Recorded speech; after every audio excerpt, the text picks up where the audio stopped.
आज 8 वर्ष पूरे हो गए हैं। जिस तरह में से आप देखते हैं देश में पूरे नफरत का माहौल है, लोग डर के साए में जी रहे हैं, धर्मांधता, रूढ़िवादिता चरम पर है, समाज में विभाजन का बीज बोकर तुष्टीकरण की इस राजनीति को आधार बना करके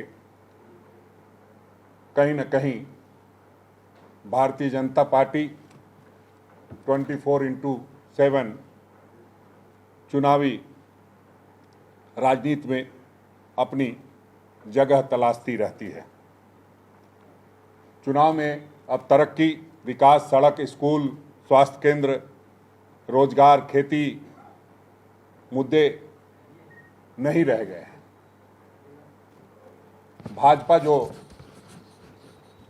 जिन मुद्दों को प्रायोजित करती है उसी को दुख के साथ कहना पड़ता है कि कई जो मीडिया के घराने हैं उसको आगे बढ़ाने का काम करती है।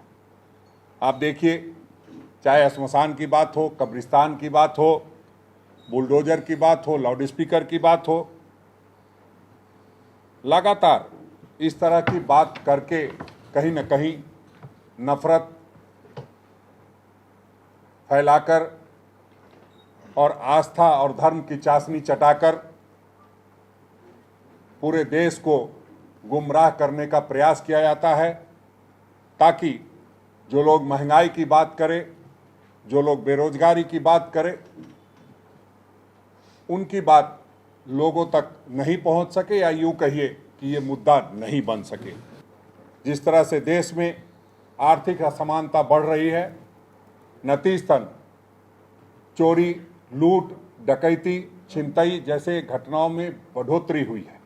ये आर्थिक असमानता का परिणाम है, क्योंकि बेरोजगारी चरम पर है और ऐसे में जब बेरोजगारों को रोजगार नहीं मिलता, आर्थिक असमानता बढ़ती है। आर्थिक असमानता इस तरह बढ़ी है कि 142 सबसे बड़े जो अमीर घराने हैं, एक साल में 30 लाख करोड़ रुपए उनकी आमदनी बढ़ गई और 84% लोगों की आय घट गई है। 15 लाख हर व्यक्ति को देने की बात प्रधानमंत्री जी ने कही थी। लोगों ने सोचा पहले वर्ष पूरा नहीं कर पाए, दूसरे वर्ष नहीं कर पाए, तीसरे वर्ष नहीं कर पाए, और जब नोटबंदी किया, जीएसटी लाया, तो लोगों को समझ में आया कि शायद हमारे 15 लाख का जुगाड़ कर रहे हैं। अब तो ऐसा लगने लगा है कि झारखंड में जिस तरह से पैसे रुपए मिल रहे हैं, तो झारखंड के लोगों को निश्चित रूप से 15 लाख रुपए का जो प्रधानमंत्री जी ने वादा किया था, जो काले धन की प्राप्ति हो रही है, उससे कुछ न कुछ पूरा करने का काम करेंगे। आप देखते हैं कि किस तरह से अर्थव्यवस्था पूरी तरह गर्त में चली गई है। जब आदरणीय मनमोहन सिंह जी प्रधानमंत्री थे, तो अक्सर भारतीय जनता पार्टी के लोग कहा करते थे कि प्रधानमंत्री जी के उम्र की तरह डॉलर की कीमत बढ़ रही है, और आज प्रधानमंत्री जी की उम्र से 10 वर्ष आगे निकल चुकी है। जो डॉलर की कीमत है 77.56 हो गई है, जो 75 साल में रुपए के लिए सबसे बड़ी गिरावट है। आप देख रहे हैं किस तरह से बाजार रोज लुढ़कता है और करोड़ों लोगों के पैसे डूब जाते हैं। ये सारी चीज़ें अर्थव्यवस्था के फेल्योर है, और मोदी सरकार जो लगातार लूटती है, पहले लूट बाद में छूट देने का काम करती है, वो आप सभी से छुपा नहीं है। आप देख रहे होंगे कि देश का कर्ज जो 2014 में 55 लाख करोड़ रुपए था, वो आज बढ़ कर 135 लाख करोड़ हो गया।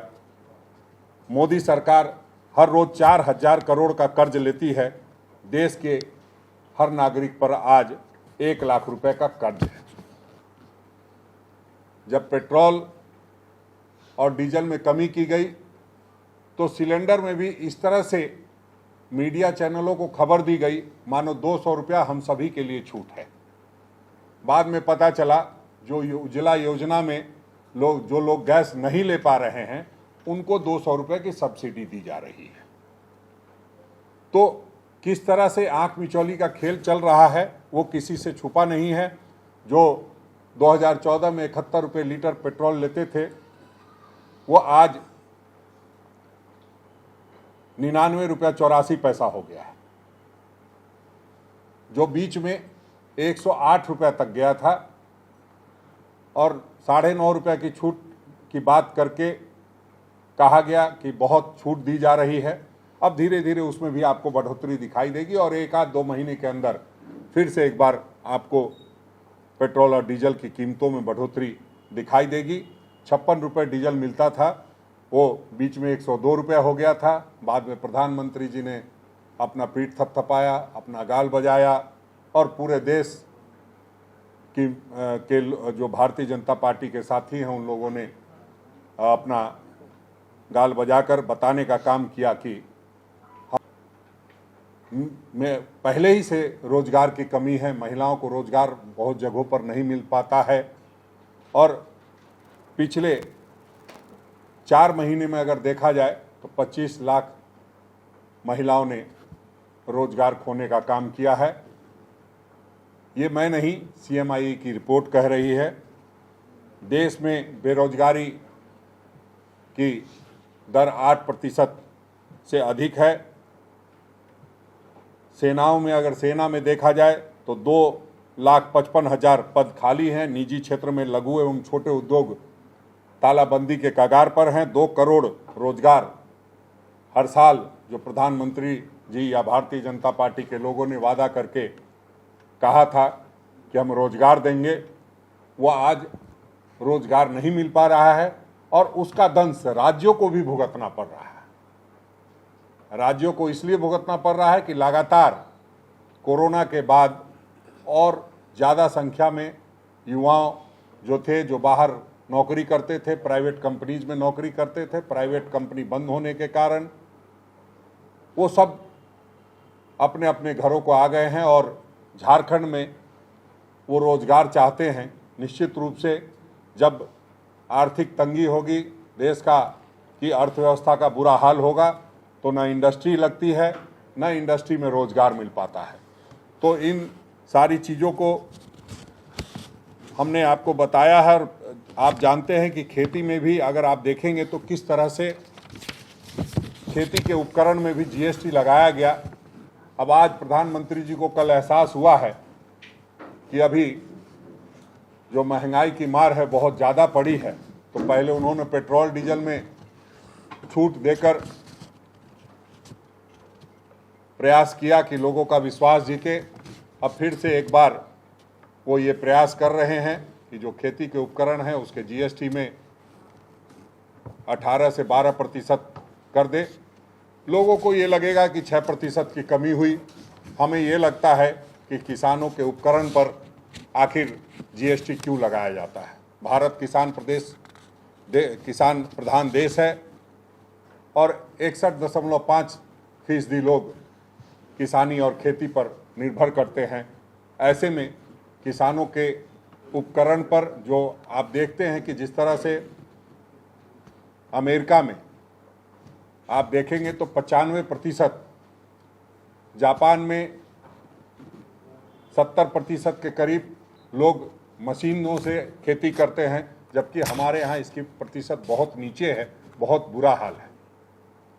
तो ऐसे में उपकरणों पर जो GST लगाया जाता है उसको अगर नहीं लगाते तो निश्चित रूप से जो खेती में मशीन का एक सदुपयोग बढ़ा है वो हमारे किसान भी कर पाते।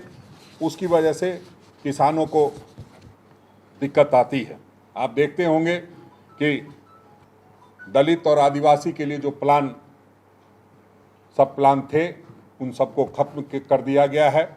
जिस तरह से जो सरकारी उपक्रम थे या सरकारी नौकरियां कम हुई हैं उसके कारण आज उनको आरक्षण का लाभ भी नहीं मिल पा रहा है। एक ये सुनियोजित साजिश है। जो आप कहते हैं निजीकरण या जो आउटसोर्सिंग है, उससे कहीं ना कहीं आरक्षण प्रभावित होती है, आरक्षण मार खाती है और आरक्षण का लाभ दलित, पिछड़े और आदिवासियों को नहीं मिल पाता है, जिसका दंश पूरा प्रदेश ही नहीं पूरा देश झेल रहा है। जो दलितों पर अत्याचार है वो चरम पर है, और जब भी इस तरह के अत्याचार होते हैं उस पर पूरे भारत के कैबिनेट का कोई भी मंत्री एक शब्द नहीं कहता। आप देखेंगे कि लगातार जिस तरह से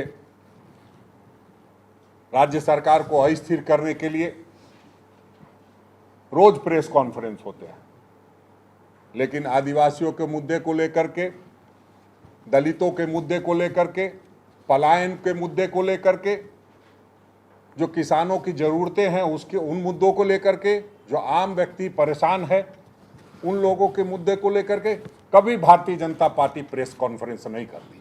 भारतीय जनता पार्टी केवल इस बात को लेकर के प्रेस कॉन्फ्रेंस करती है कि अफवाह को कैसे तेजी से फैलाया जाए, कैसे केंद्रीय जांच एजेंसियों को बदनाम कराया जाए। आप देखते होंगे कि जब छापा आज पड़ता है, एक दिन पहले लोग बता देते हैं, वो ये बताते हैं कि ये एजेंसियां बिल्कुल बेकार हो चुकी है, ये एजेंसियां हमारे कहने पे काम करती है।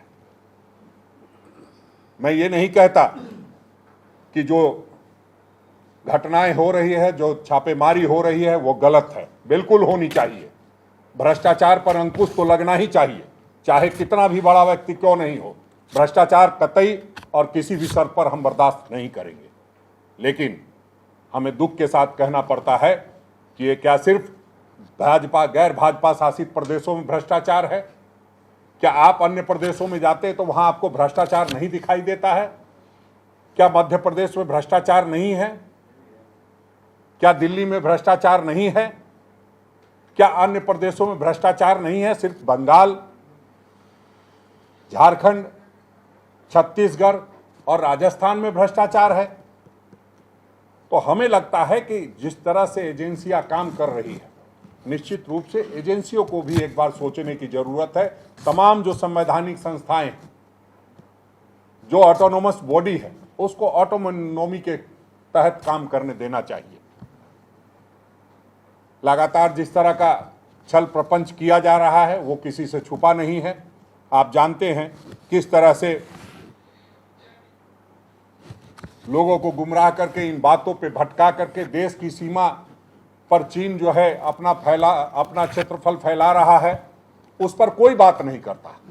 उस पर आप एक दिन प्रेस कॉन्फ्रेंस कीजिए और बताइए लोगों को कि देश में चीन कहां तक घुस चुका है, चीन से हमें क्या खतरे हैं। तो इस पर कोई नहीं बोलता। जब प्रधानमंत्री जी को बोलना हो, और जिस तरह से प्रधानमंत्री जी के लोग लगातार, भारतीय जनता पार्टी के लोग प्रेस कॉन्फ्रेंस करते हैं, अगर उतना हिम्मत प्रधानमंत्री जी जुटा लेते और एक आधा प्रेस कॉन्फ्रेंस कर देते तो निश्चित रूप से बहुत अच्छा होता। ये सही है कि उनके प्रेस कॉन्फ्रेंस करने के बाद सवाल पूछने वाले कुछ साथियों की नौकरी चली जाती, लेकिन कम से कम प्रेस कॉन्फ्रेंस के माध्यम से कई बातें जो आपके मन में उछलती रहती है, पत्रकार मित्रों के मन में आती है, वो प्रधानमंत्री जी से पूछ पाते तो अच्छा होता। जिस तरह से 8 वर्षों में झारखंड में 5 वर्ष डबल इंजन की सरकार थी, और डबल इंजन की सरकार के नाम पर बहुत सारी बातें की गई और कहा गया कि पूरे झारखंड को समृद्ध बना दिया जाएगा, और नतीजा आप आज देख रहे हैं कि किस तरह से 5 वर्षों में लूट मची हुई थी और आज वो सब चीज़ें सामने आ रही हैं।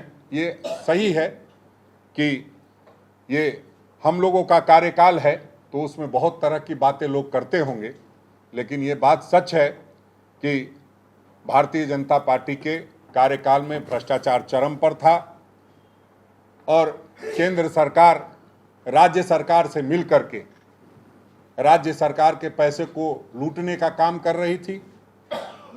राज्य सरकार से ट्रिपटाइट समझौता करके जो बिजली का पैसा है जबरदस्ती काट करके हम लोगों को कहीं ना कहीं अंधेरे में रखने का प्रयास किया जा रहा है। हम लोगों का 1.36 लाख करोड़ बकाया है। ये हमारे राज्य का अधिकार है और हम समझते हैं कि राज्य को अधिकार को उन्हें जरूर अविलंब वापस करना चाहिए। जीएसटी का पैसा हो, रॉयल्टी का पैसा हो, सब केंद्र सरकार दबाए बैठी है और हम लोग झारखंड के लोग मुंह ताक रहे हैं कि कब हमारा पैसा मिलेगा, कब विकास की गति तेज होगी। आप जानते हैं कि एक तरफ झारखंड को लेकर भारतीय जनता पार्टी संवेदनशील होने का दावा करती है, पर राज्य ने केंद्र को मुंडारी कुरुक को 8वीं सूची में शामिल करने का प्रस्ताव भेजा था, सरना धर्म कोड का प्रस्ताव भेजा था। आज तक इसका समाधान नहीं हो पाया। तो इसे आप समझ सकते हैं कि केंद्र सरकार हमारे राज्य के प्रति क्या रवैया रखती है। वैश्विक महामारी के काल में भी राज्य का सहयोग के बजाय उपेक्षित रखने का हर मुमकिन प्रयास किया गया और लगातार हम लोगों ने लड़ाई लड़कर मनरेगा के माध्यम से हो या स्वास्थ्य विभाग के माध्यम से हो लोगों को जीवन देने का भी काम किया, जीविका देने का भी काम किया और भरसक प्रयास किया कि बिजली की भी कटौती न हो उस काल में। लेकिन आप आज की हालत देख रहे हैं और इसमें किस तरह से केंद्र सरकार का रुख है वो किसी से छुपा नहीं है। TheFollowUp.in. Like, share and subscribe. www.thefollowup.in